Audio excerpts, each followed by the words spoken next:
शुरू कर। أعوذ بالله من الشيطان الرجيم بسم الله الرحمن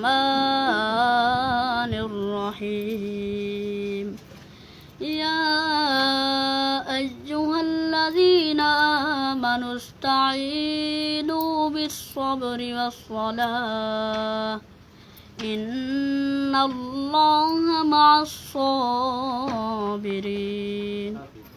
ولا تقولوا لمن يقتل في سبيل الله أموات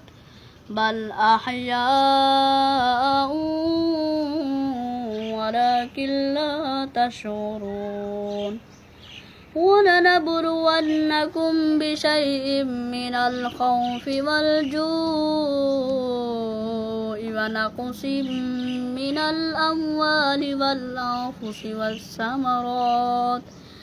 وبشر الصابرين الذين إذا أصابتهم مصيبة قالوا إنا لله وإنا إليه راجعون أولئك عليهم صلوات من ربهم ورحمة وأولئك هم المهتدون صدق الله العظيم.